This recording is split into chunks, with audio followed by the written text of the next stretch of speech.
All right, let's go. Good morning, millionaires. My name is Haziq Ali. I'm a revenue acceleration coach. I'm a self-esteem development expert, and our whole play is helping you go further, faster, with less effort. We do this 7 days a week. I want to invite you, if you were an entrepreneur, if you've been thinking about it, even if you don't own a business, we just want to welcome you to entrepreneur mindset. Because at the end of the day, we believe that's what unlocks human potential. I don't care if you're talking about being the best student you can be. I don't care if you're talking about being the best son, daughter, husband you can be. I don't care if you're talking about being the best employee you can be. The whole play is that you begin to expand your mind so that it matches your goals before you mess around and your goals shrink to match your mind. Huh, Larry? My man Big Perk in the house. Everybody shout out your businesses. Let them know where you're from. We love when you checking in from YouTube, but maybe you're checking in from Facebook. Maybe you're checking in from one of our pages. In a minute, I'm going to call it on the live line as well. Good morning, millionaires. This is free promo time, baby. Shout out your business.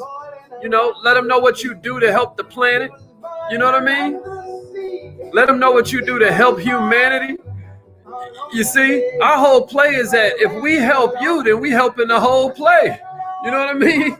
Entrepreneurs are the one push civilization forward. Entrepreneurs are the ones that's out here solving problems. So we help the problem solvers. Oh my goodness, man. Now we got something going. Allie in the house. Allie is in the house. P.O., I appreciate that, bro. I appreciate that. My man Toby checking in. We got a party now, baby. We got a party now. Coach Spence. Coach Spencer's in the house. Good morning. Miss Cindy Russell. Good morning, Queen. Man, y'all being shy. What kind of businesses we got out there, man? We want to know. My man Corey 19 in the house. My man Corey 19 is in the building. Where we at, y'all? What kind of business do you have? How do you bring power to the community? How do you expand your personal power? We talked about it yesterday, baby. One of the most frustrating pursuits that you will ever have is trying to have an extraordinary life while you remain ordinary. Trying to have an extraordinary bank account while you remain average. Oh, it's going to frustrate you. So what we submit, and we do it humbly, we do it in the most meek fashion we can, but we humbly submit that if you want to improve your life, you've got to improve yourself. Ain't that something? Ain't that something? If you want to improve your life, you got to improve yourself. Ain't that something? Man, holla if you hear me. Let them know. If you want to improve your life, y'all, it's simple. Because you don't see with your eyes, you see with your mind. Can you dig that?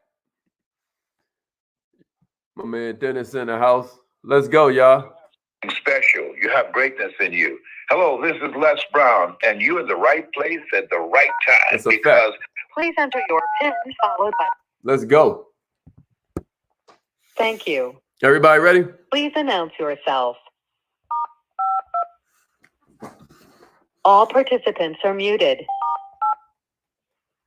Entry and exit tones are off. Okay, good morning, millionaires. Good morning, millionaires. This morning, we're talking about sales slumps, y'all. We're talking about being in a rut. I want you to have a resource you can refer back to if you ever get into one of these things. If you ever feel like you're not reaching your potential, we can all look back on the life that we've led so far and say to ourselves that if we had it all to do over again, we could do more with what we've been given.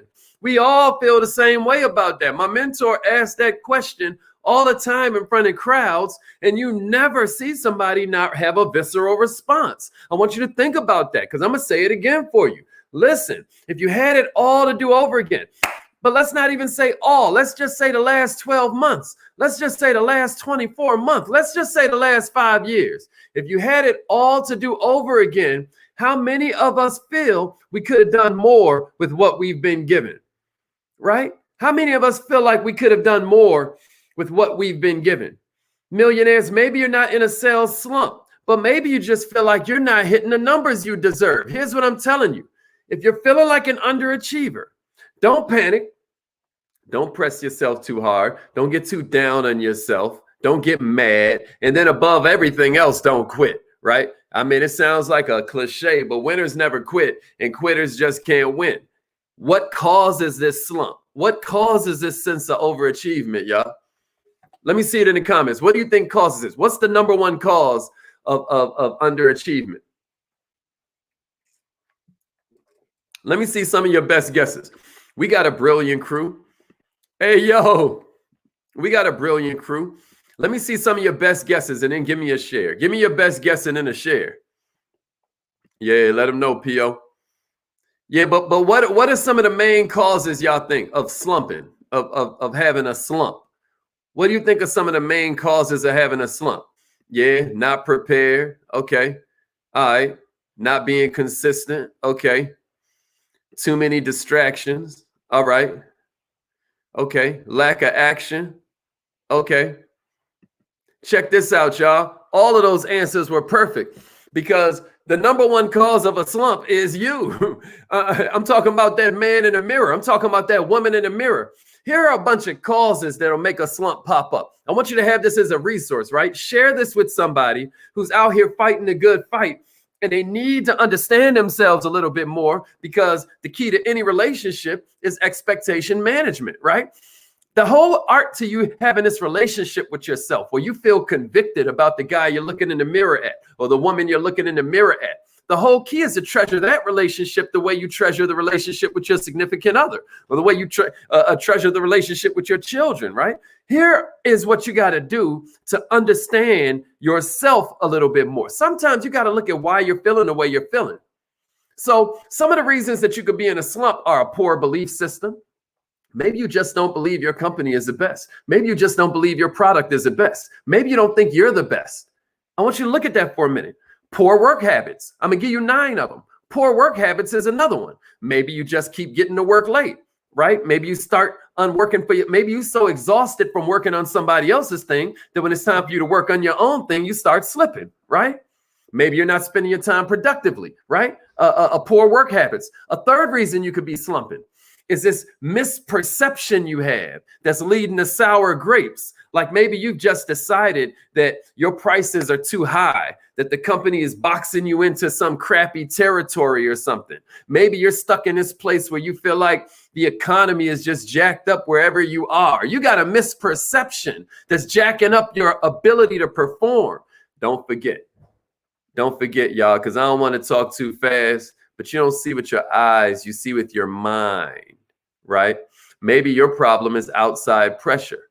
You know what I mean? Maybe a family member done come down with COVID, or maybe there's some kind of like, real rough, urgent money issues going on right now. A fifth one might be maybe you just have poor personal habits. Maybe you're partying a little bit too much. That could cause a slump. Maybe it's too much food. Maybe it's too much drink. That could cause a slump, right? A sixth reason that maybe you're in a slump is maybe you're not getting the support that you perceive you need. I want to be clear, right? I want to be clear. I'm saying that you perceive you need because it's all perception, ain't it? But maybe your boss or your upline or your support system is giving you crap instead of support, right? Maybe you got somebody around you that's saying you better do it instead of I know you can do it.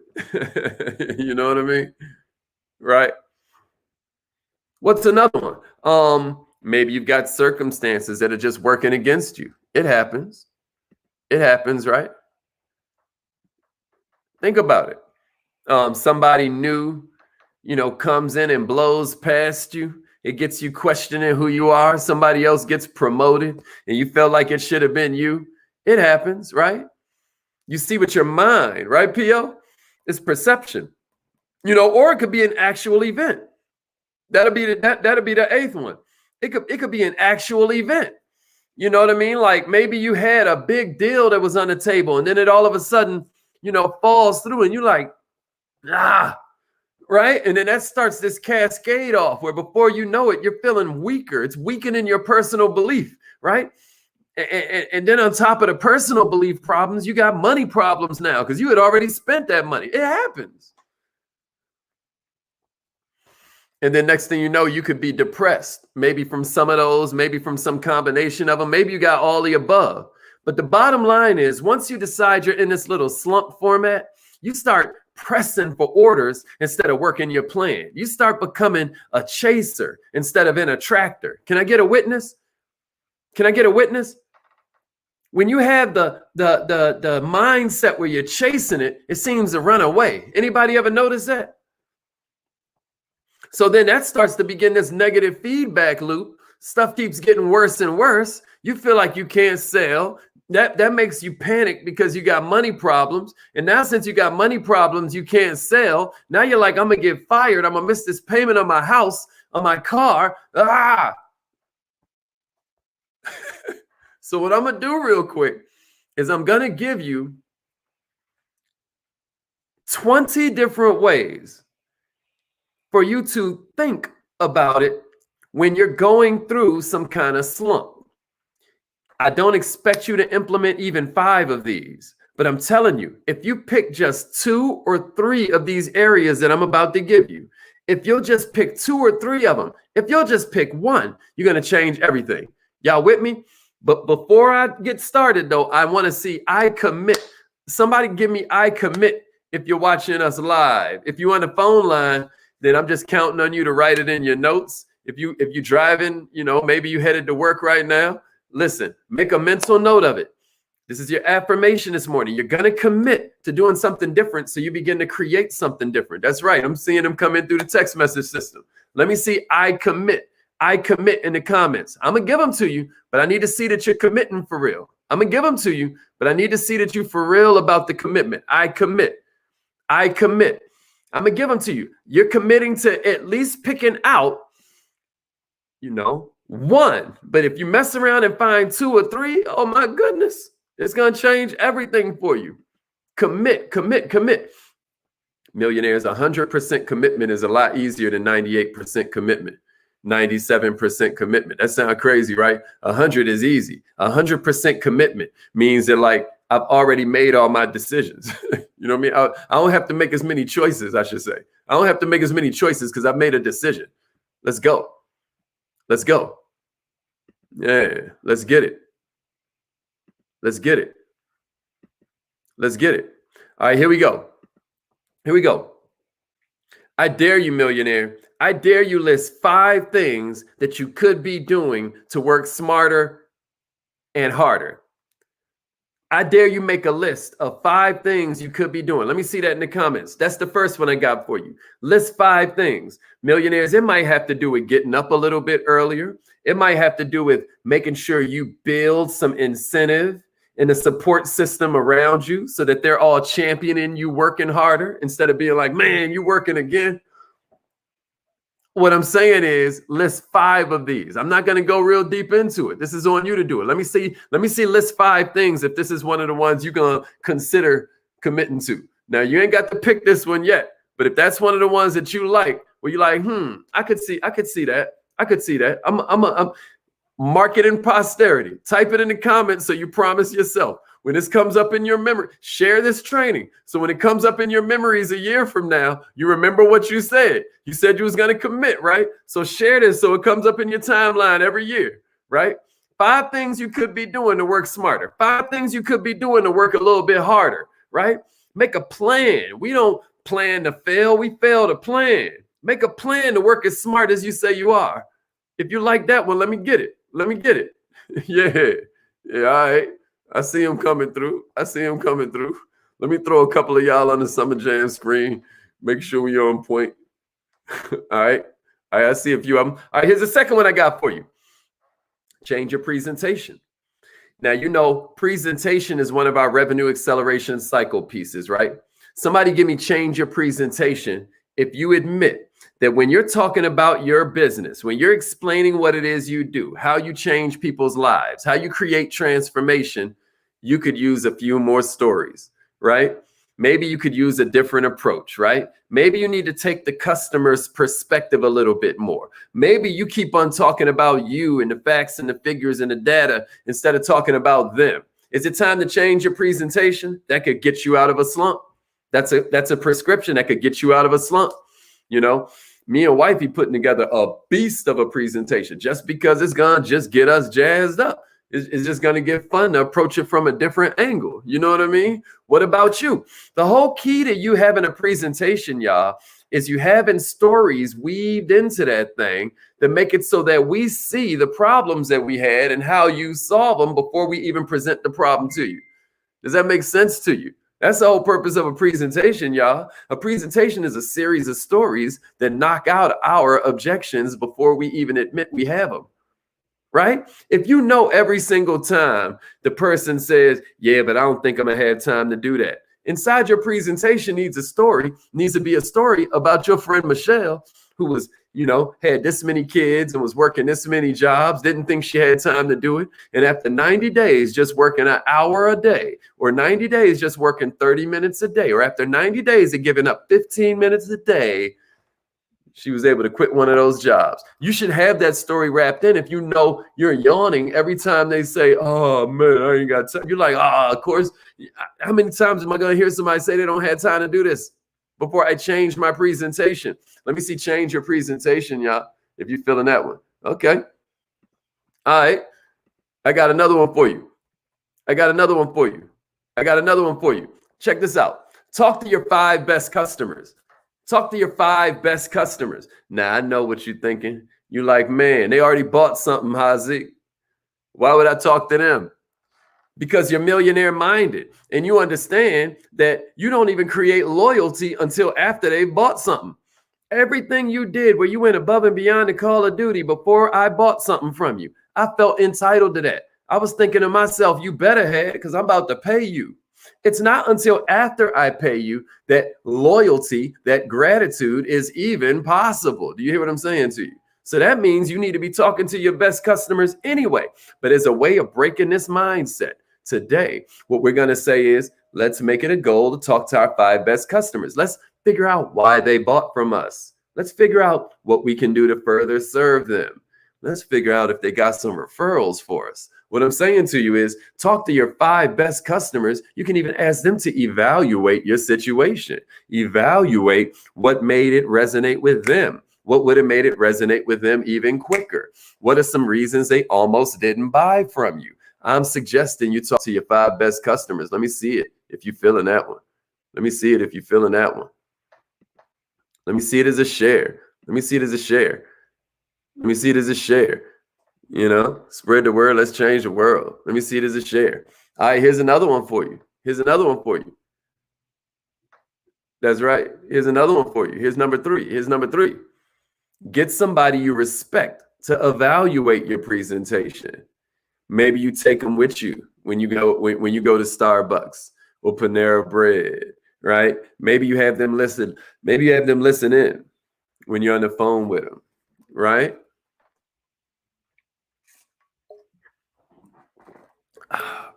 Maybe you have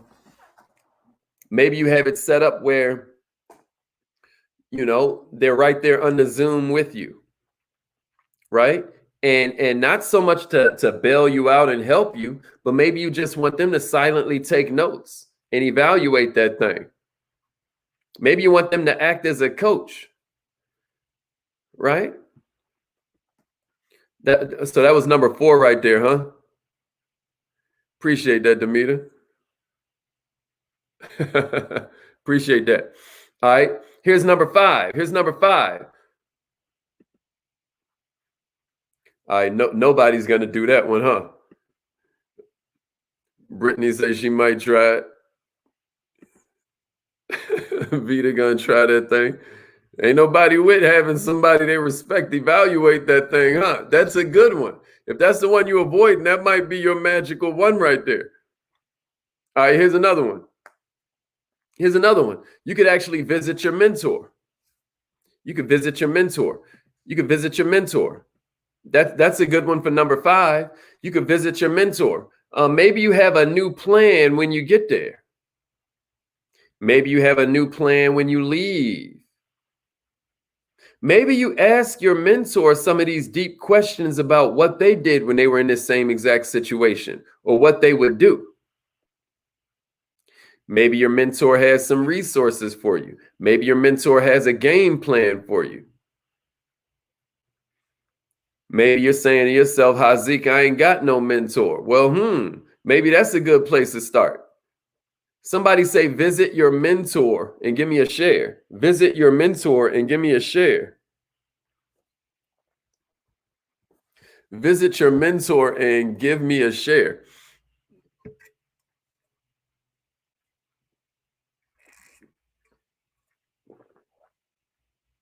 All right, I got another one for you. Yeah, straight up. I got another one for you.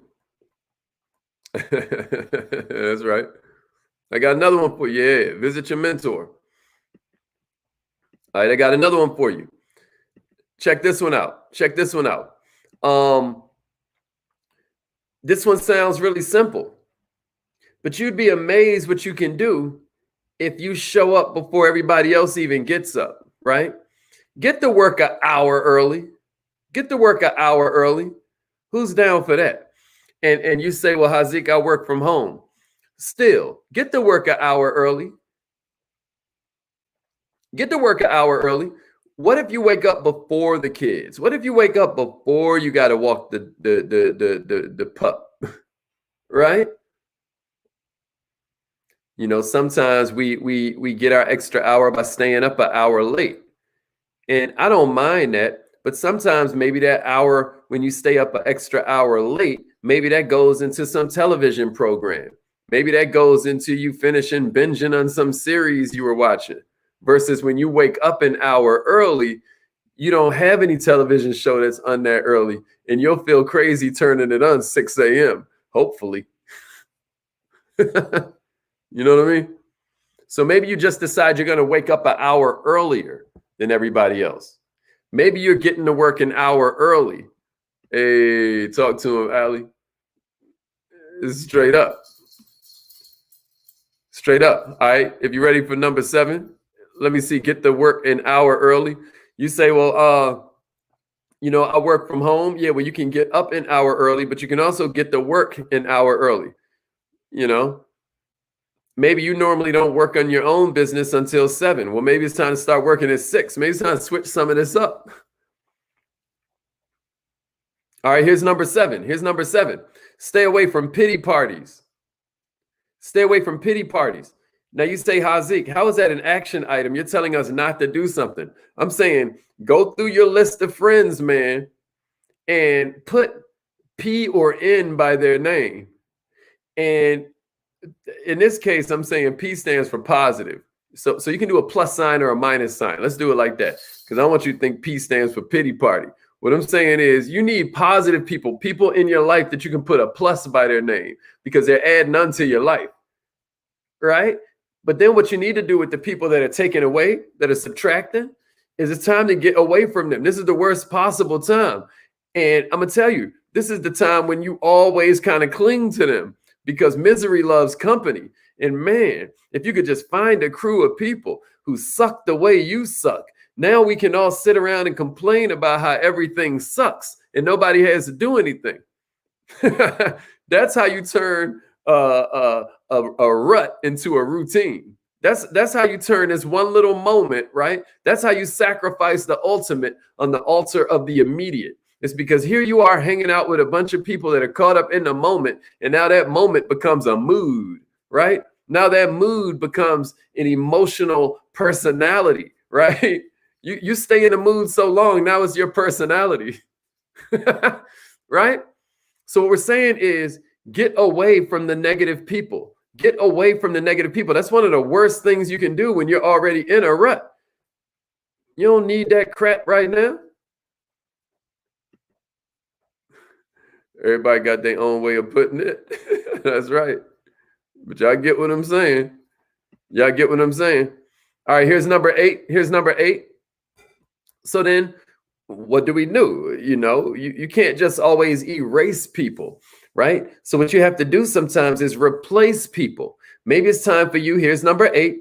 Hang around the positive. Hang around the successful. Study the positive. Study the successful.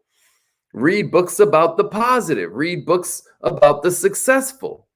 Listen to podcasts that are starring the positive. Listen to podcasts that are starring the successful.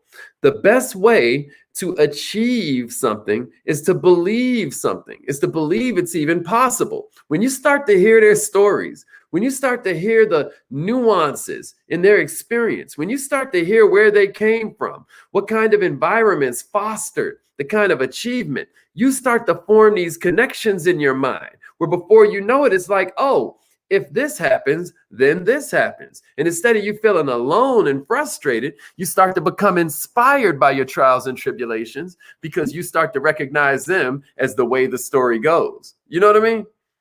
But it never happens for you if you're stuck around the same negative people that are constantly complaining, constantly talking about the problem. They're constantly drawing something out to be worse than it is. You get what I mean? Now, you don't want to be sitting around all Pollyanna, pretending everything is better than it is, because you'll never fix the problem. That's not what we're saying. What we're saying is watch who you hanging out around. So I felt both of those were so important. That was two different things, because one is getting rid of the people that are sucking you down, sucking your energy down. And then the other is to make sure that you hang out with people that are inspiring you. Hang out with people that are pushing you to go a little bit harder. Hang out with people who, instead of you feeling jealous of them, you're asking them for tips. A lot of us, man, we get caught up in this thing like we think, this is a race. So we think it's first place. And that means second place is the first loser and all this nonsense. What you got to realize is this ain't a race. This is a classroom, right? If you're millionaire minded, you got to understand this ain't a race. This is a classroom. And what does that mean? That means we can all get an A.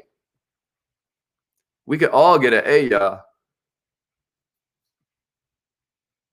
All right, here's number 9. Have some fun. We're going to continue this tomorrow. Here's number 9. Have some fun, y'all. Maybe it's time to hit a comedy club. Maybe it's time to do a little bit extra of what it is you love to do, right? Unless too much fun is why you're in a slump in the first place. Now, if what you love is fun, right? You love the party, and you've been doing a little bit too much partying. Take this one with a grain of salt. But some of you, that's not your problem. Some of you find yourself in a slump because you're burning out, because you're burning the candle at both ends.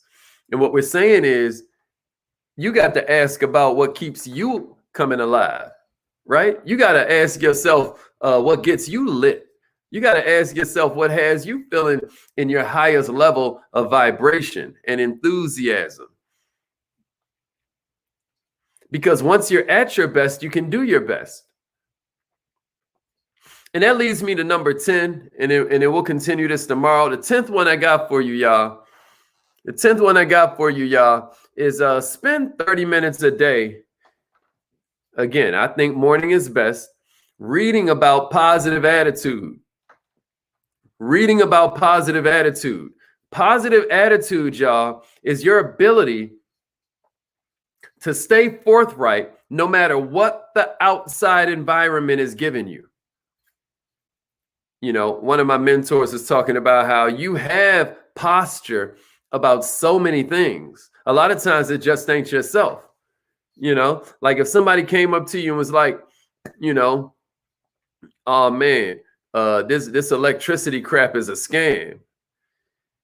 You cut on your light and be like, I'm not sure about that. All right, whatever. You feel so positive about it that they can't shake your belief with that one statement, right?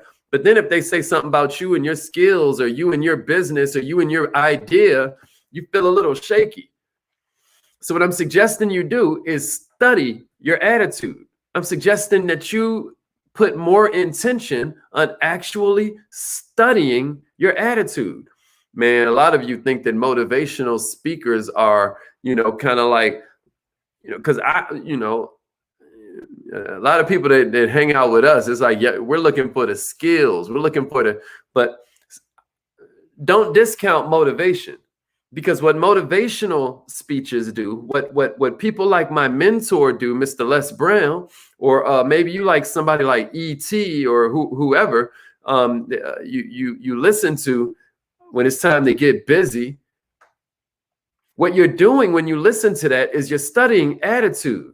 You're studying your natural proclivity and making sure that you're pointed up, not down. Am I making sense? A lot of times we talk about how architecture, in architecture, the word attitude is talking about the slant, like the slant of the roof of the top of that building or whatever. That's its attitude, right? And that's just like your life. So 30 minutes every day studying attitude. All right, y'all. Yeah, tell them. That's it. All right, it's time to, that's it.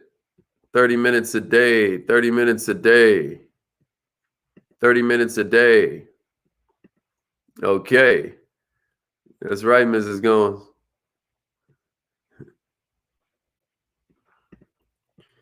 Get into your holy book, you know, get into, you know, something that helps you improve your impact on God's people.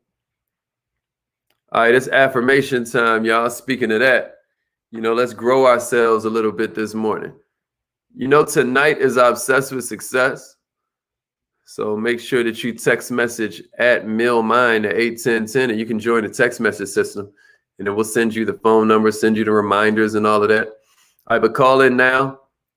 Repeat after me, millionaires. It's affirmation time. Let's get it. Here we go. I am